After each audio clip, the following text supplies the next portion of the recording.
Hi everybody, my name is TL Forsberg and I'm really honored to be here today. I'm going to share some tips with you for solo artists and artists in general. I am in Austin, Texas right now. This is my Airbnb. I'm doing a stage show, a new deaf play we're opening, and I'm acting opposite a deafblind actor, so I'm learning pro-tactile sign language, Greek sign language, American sign language. It's crazy. And then I come back to do Fringe. So you have to come and see my show at Fringe for sure. But I've been thinking about what I wanted to give as advice to people, how to be successful in the solo journey. I would say the things that I'm strong in is I'm good at having sold out shows. For some reason, I'm starting to unpack that. I think what I'm learning about my work is that people tend to come back multiple times. I made the mistake of thinking, oh, they already saw my show, I'm gonna like check them off the list, but I've discovered people will come back 6 times or more, which is something to look at. And then I think the number one thing that I get from people is like text messages saying like, your show is still staying with me, like the perfume or the energy or the message is in my psyche and it's staying with me, and they'll text me like up to like a week later after the show. And that one to me is exciting because that means I'm creating impact with my audience.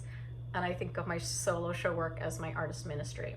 So I want to talk a little bit about that, which is I'm working the topic out, so just bear with me, but how do we put together shows that really create an impact and a wow with an audience that makes them want to come back. So like my shows are sold out because people kind of went, oh, her last show was really great. Oh, I saw it again. And they still leave with that kind of impact. And I'm going to tell you that what I actually do, most people think I'm crazy, is like I look at the thing that feels the hardest or the most uncomfortable to share around my topic. And then I go, let me just go into the ethers of my shadow. Let me pull that out and put it in the foreground and go, now let's lead with that. So in some ways, I guess you could say I invite shadow work into my creative process. Now, a lot of people will do stuff like that with their internal parts, certainly in the Soaring solo path. I like to call it a path. You know, I am shame and I am rage, and people will name the parts and then bring the parts out. That's one layer. I would say that is a representation and embodiment, but that's one layer. What I'm actually talking about is like real-time shadow work. So that I'm not just telling a story, I'm actually opting into a container where my agreement to talk about this topic is that I'm going to allow that topic to permeate into my psyche, into my life, and like shake up the container of my life a little bit, rattle my cage enough that it's gonna disrupt parts of my life a little bit. It's kind of an edgy way to play with it. So I'll give you an example. When I wrote my first show, The Book That Won't Close, Confessions of a Love Addict, great show. Very proud of that. I had this feeling that if I used my speaking voice, that deaf people would kill me. And then I was like, oh, crap. Well, maybe now I should use my speaking voice. So that's what I'm talking about. Like I find the things where I have terror, like literally like, oh my God, this is gonna be so hard. And I literally put that exploration into the container. So I made the decision to speak the solo show.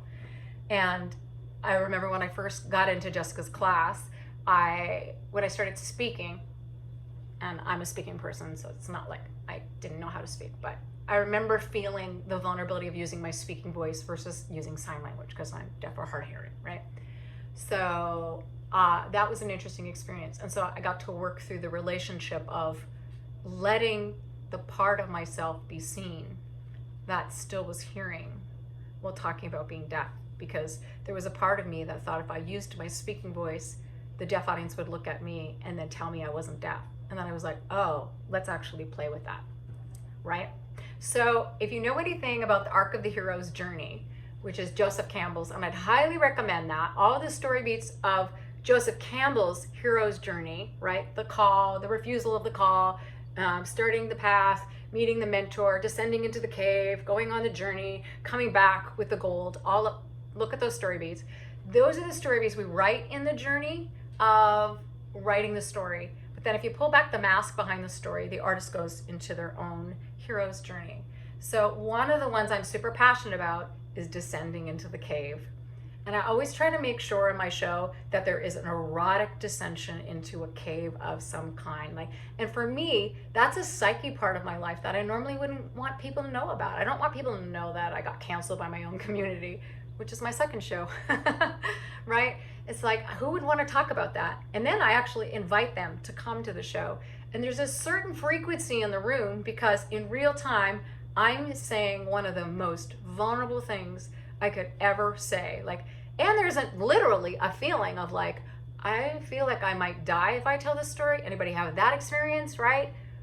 Probably if you're telling your solo show and you're really in it, you'll bump up against that feeling of like, my speaking this story feels like terror and my body feels like it's, freaking out. I would call that a story beat. That's an actual story beat in the artist's journey. And that means you received the call and there's a part of you that's refusing and wants to turn back, just like in the hero's journey. But if you actually continue the artist's journey through and you go into the descension in the cave and bring forth out of the shadow the thing that we most want to hide from people, and you put attention on it, characterize it, embodiment, and really explore it from every angle, then it takes something maybe like shame or whatever is in the background and you put light on it. It becomes something that's really erotic and beautiful. That is my experience again and again. And then for me, what it does for the audiences that come to see the show, it cracks them open, it cracks me open, and we begin to have more permission about the things that we don't like about ourselves that we hide in the background. But if we actually shine the light on them, they become the most perfect thing. And then it becomes the two questions I'll leave you with that will help you to access some of that power is, what is the one thing I might want to hide from the audience about this topic that I could bring forward, that I can play with, that could be a vulnerable thing that can turn into something powerful I could share with the audience. And then the second thing is, if you do the descension, the story beats on the hero's journey require that we really do a significant unpacking around who are we when we return with the elixir. Who are we on the other side of the journey? A lot of times people miss that beat. They'll go, this is all the way that motherhood is hard. This is all the way being this is hard. And then they go, I love myself anyway. But we really want that digestive arc at the end of your show of like, how are you different?